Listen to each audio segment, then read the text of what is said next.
Hey, you. Welcome back to the channel. And so we finally got it. Yang Gang, Andrew Yang, Ben Shapiro.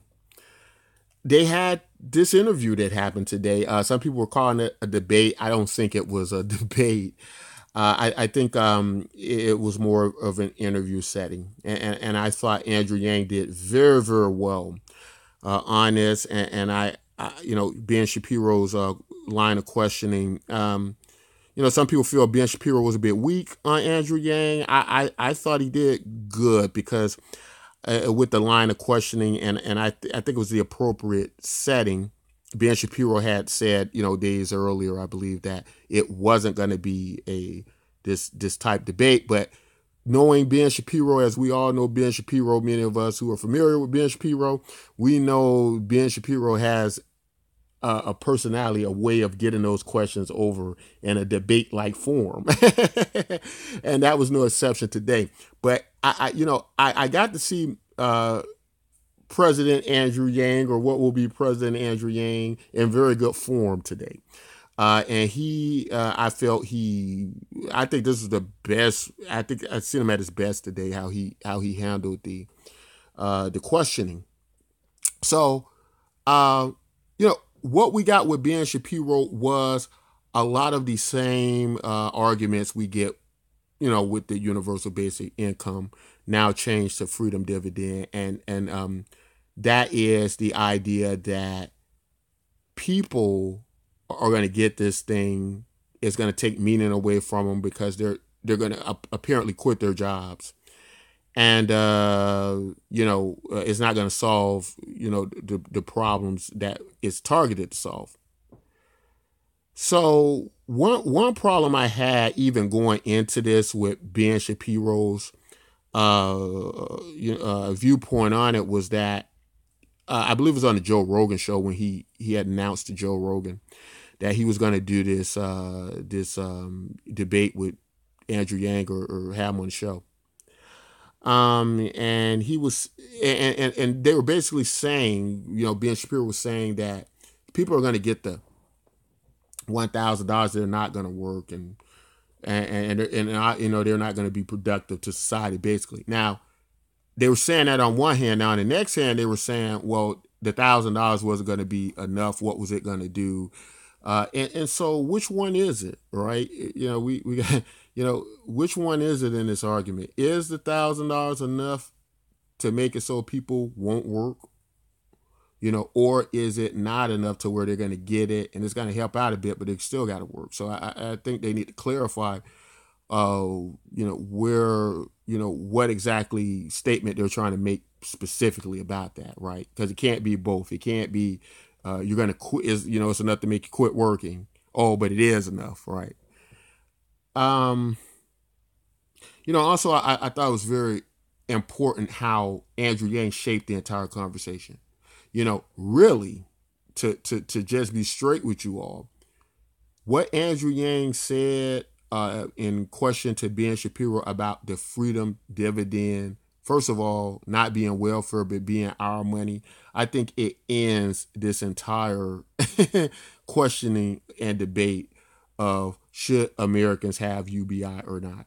And let me explain. If we were to compare a corporation that issues a dividend, let's take Apple, let's take uh, Amazon, whatever, Microsoft, and you were a shareholder and you went to the shareholders meeting, and they say, well, we're declaring a dividend. Every shareholder is going to get X amount of dollars, right? Can you imagine someone in that meeting going, well, you know what? Um, if you give us a dividend, that will be giving us free money. That's crazy. That would hurt the company. Do you think that anybody would stand up and say something like that? Or even think it was a good idea, in that dividends are so much a part of how prospering corporations work and how rewarding shareholders work. And you're not really rewarding shareholders. Remember, you're just giving shareholders back generally profit and revenue on their investment into that company. Now, America works pretty much the same as a corporation. Many of us call it the American corporation, right? So as a citizen, as a person who's contributing to the taxes of America over the last century, some of us, now many of us, contributing to the success of the American corporation of the country, that if someone like Andrew Yang says we should declare a dividend to all of our shareholders in this nation, we wouldn't consider that welfare, right? That would be ridiculous to consider anything like that welfare. So I like the way how Andrew Yang reshapes that and how it changes the whole outlook on that. Richest nation in the world. It should be benefits to that. You know how many nations in the world issue their citizens tens of thousands of dollars per year, pay for their weddings, pay for their vacations and a variety of things. Even if you go back to ancient Rome, prior to the Dark Ages, even getting up into the Dark Ages, you still had many more benefits to being a Roman citizen in ancient times than every other country, right? So the point I'm making is, yes, there should be benefits given to rich nations to their citizens, and those benefits shouldn't be classified as welfare no more than it was classified as that in many of these other examples I've given. So I liked how he reshaped that. Now, another problem I think Ben Shapiro got in a lot with the questioning of Andrew Yang, because as we got to see, many of us who watching Yang Gang, as we watch this, I think the Yang Gang is pretty satisfied with what we got with Andrew Yang on the Ben Shapiro show. I thought it was going to be Ben Shapiro really just trying to dig at him, similar to what Jimmy Dore did, right? The Jimmy Dore show, Jimmy Dore attacked him on minimum wage real hard. Now, of course, Ben Shapiro wasn't going to do that this is the interesting thing about Andrew Yang, because Andrew Yang is the president for America. He is acceptable to a great degree on both sides. I don't think it's been a candidate in history like that in a long time, probably going back to like World War II, who could do something like that. But apparently Andrew Yang can do it, and he's talking about a lot of Trump supporters that come up to him all the time, which we're all starting to see. So Andrew Yang is heading now into the mainstream. But getting back to that about the idea of work, right?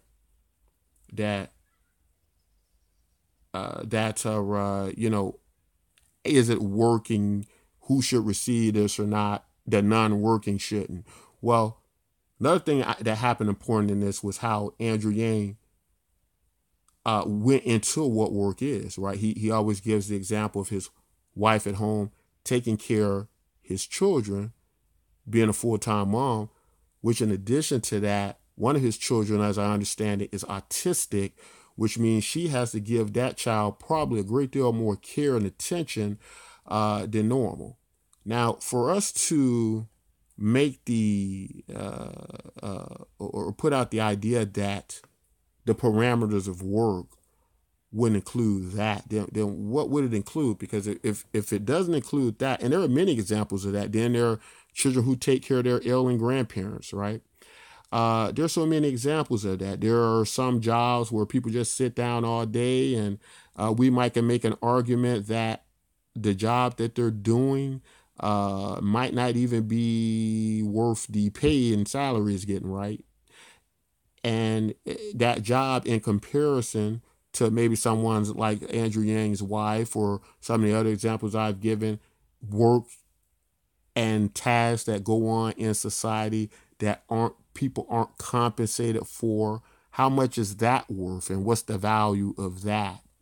Because what came out a lot in this interview between Ben Shapiro and Andrew Yang was not so much just about you, you know, if you watch my channel a lot, we talk about money a lot. And one thing I try to stress is that money is a reflection of the energy we put out, right? Money doesn't exist. Money really isn't real. So when you talk about money, you're really talking about the actions we take and the moves we make, right? There is no money, right? It's just limited control of resources, right? And who does what to gain the right to control that. It's not the dollars that's in your pocket, right? So the people, unless you're like a sociopath or you're psychotic or something, at some point in your life, you may come to the point that people are more important than material things and objects, right? Inanimate objects. And when you do that, then you start to move on from that, and then you start to realize that meaning is what's important in the aspect of the control of these resources, meaning that people have to extract value and meaning from those ideas, these conceptualized ideas of money as it moves value. So people are more important than that, right? And that's what Andrew Yang was bringing out. And what Ben Shapiro is trying to understand is that where would the value come from then? Is money the problem? And Andrew Yang brilliantly answers during this interview that no, it's not. But what it does do is it sets up the foundation in the circumstances, in the environment, so that you can now begin to seek what true value is, right? Because you can't do that if your brain's not functioning right, because you haven't had anything to eat, because you can't afford to eat anything. Can't do that if you're not healthy, because you aren't getting the nutrition you want, so you're less nutritious. Can't do that if you're not educated, because you can't go to school and learn in school because the surrounding environment for you is so terribly bad that it prohibits you from all of that. So Ben Shapiro is from that camp of pull yourself up by your own bootstraps. Now, the problem with a person like Ben Shapiro is somebody like Ben Shapiro comes from a great home. He's a lawyer. His wife is a doctor, and these are people who've probably had the best parents, the best environment, the best mentors, the best community, all of the things to make it much more susceptible to them to get to a point of which he's speaking of, in comparison to inner city children and people that Andrew Yang's actually worked with, and he understands how that works. This is what he's come up with. Now, I'm going to trust Andrew Yang, a millionaire businessman, entrepreneur, lawyer, engineer, who's worked with inner city children and came up with models in order to find out what works best for them. I think that makes him greatly qualified, right? And so that was all very, very interesting. Now, it doesn't seem like Ben Shapiro got a lot in the foreign policy. That was interesting. I thought he would have did that, as many believe that's Andrew Yang's weakest point, that, he doesn't, deal a lot with foreign policy.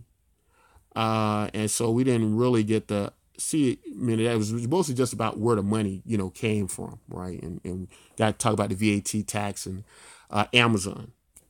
And getting the money from Amazon, and then kind of going into this, this idea that, a lot of time it alludes to we're taking money over here unfairly. But the reverse to that is companies like Amazon, who paid no taxes last year, are unfairly not contributing back to the system. That's where a lot of this unfairness comes from. and how do you correct that when lawyers, corporations, and businesses can beat the tax system? They can beat the tax code. Why are they able to beat it? Because people, as Andrew Yang brought out in the interview, that he, as him and Ben Shapiro are both attorneys, they start to speak about how some of their friends were teaching many of these companies and rich people how to beat the tax code, right? and they're going to keep doing that until you issue something like a VAT tax, which makes it almost impossible for them to beat it, right? Unless they're not conducting any commerce. And so that's why that was also very important. I thought he brought it out very, very well. Touched on the Medicare part. Ben Shapiro didn't like really the single payer system, right? And it seems like Andrew Yang was trying to make that, basically, he was listening to what Ben Shapiro was saying, and Ben Shapiro made some good points about that. And Andrew Yang, went on to talk about how the problems with employers, not hiring because now they got to pay all this insurance and what have you. And so good points on both sides. Now with the Medicare for All stuff, I've always been open to that. I think if some people are if everybody gets $1,000 a month, that being able to pay your monthly insurance premiums in some cases or a portion of them, if it wasn't a single payer system, I don't think that if you're getting $1,000 already, I would think that would help a lot in that. I don't think that'd be that big of a deal. But this has been the push with the Medicare and the UBI, and so I'm on board with Andrew with that. That's just me personally, but I understand the importance of that and why we need something like that in the system. Now, some people want to take it a step further. They want all of that, and then they want on top of that minimum wage paid, all this stuff. And Andrew Yang's a numbers person, so he's factoring all the numbers, but now there are going to be limits to how he's going to be able to do all of this and the raise on minimum wage as well, and a variety of these things. And so, again, just an awesome interview. Ben Shapiro,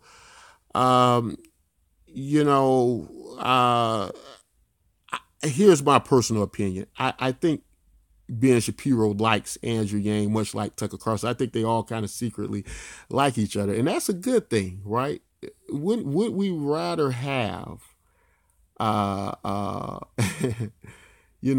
situation where we can have people that work together, actually like each other, and as opposed to the latter, which would be, circuses in Washington D.C. where nobody can get anything done.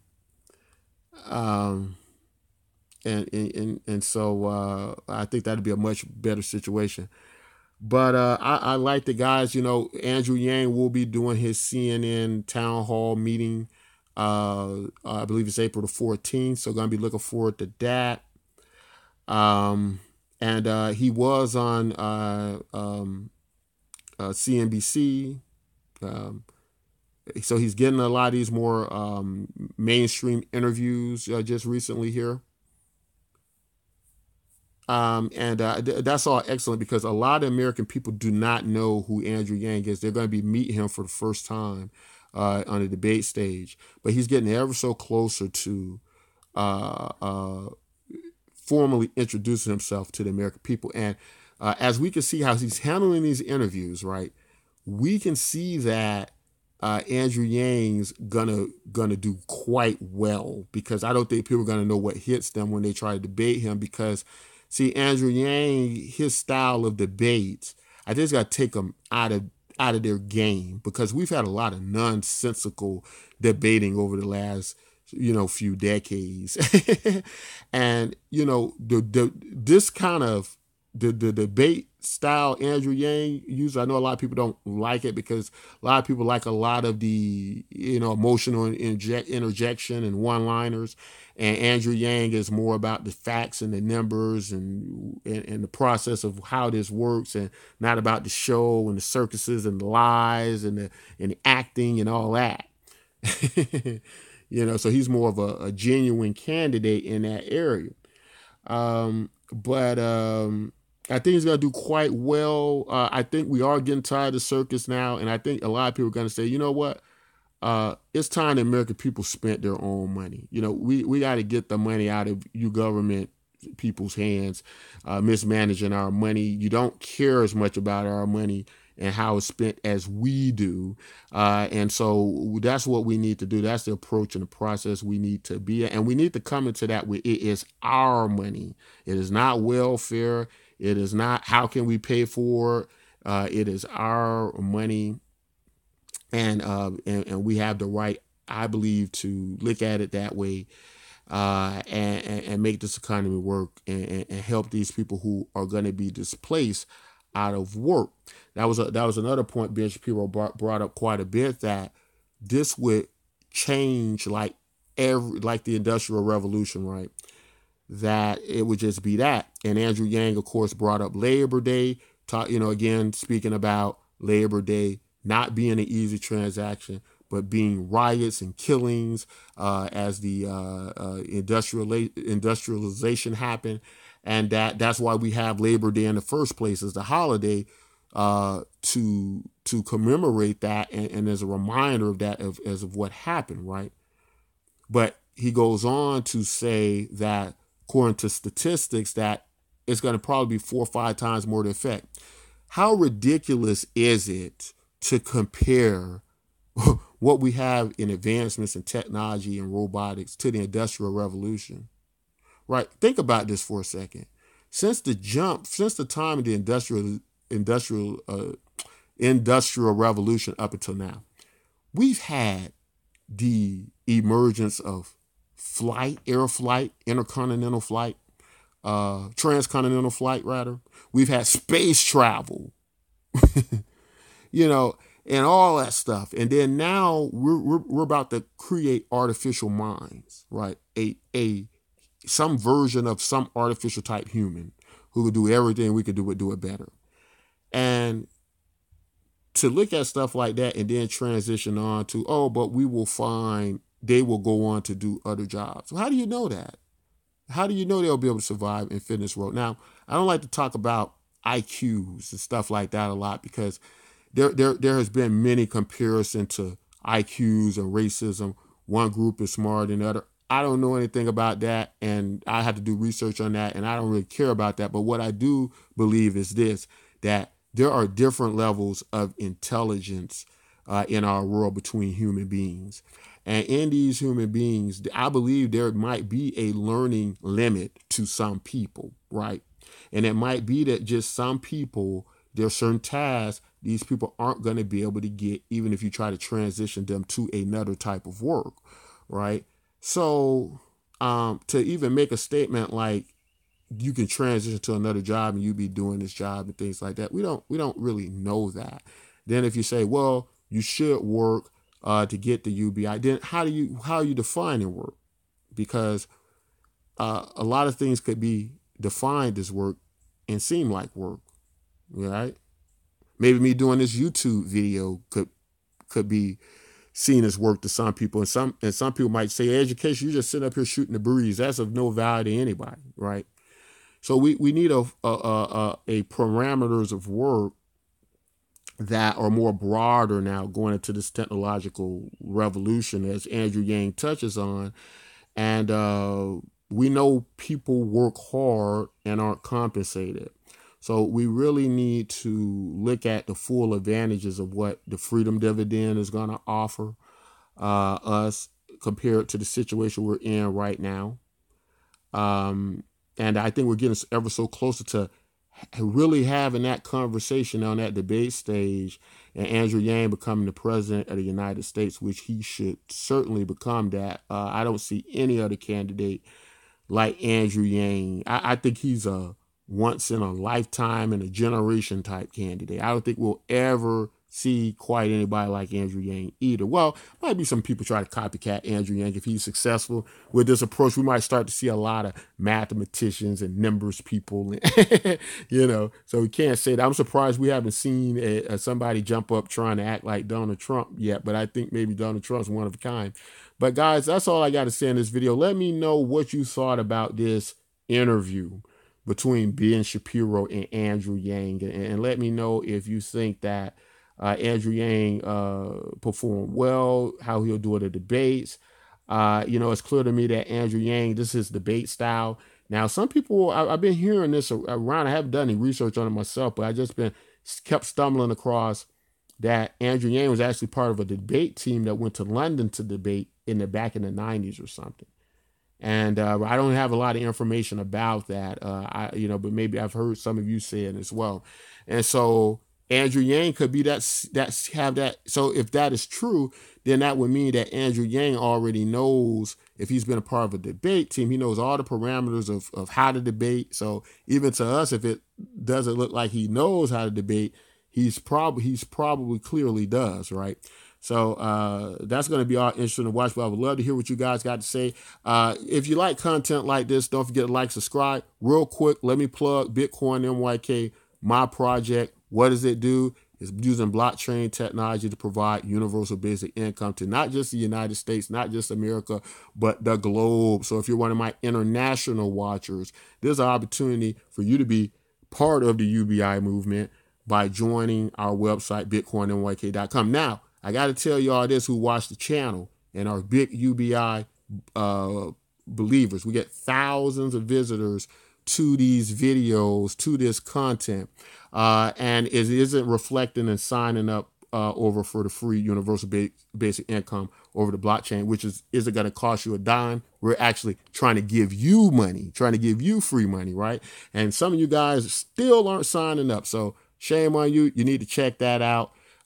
Get involved with that. If you don't understand blockchain technology, not a big deal. It's just a way of saying that we have basically a digital cryptocurrency, like a money, like a digital money. Like if you thought about something like PayPal, which will be able to go all the way around the world, not linked to one server in one country someplace, but computers and servers all over the globe that can deliver much needed universal basic income to 80% of the globe.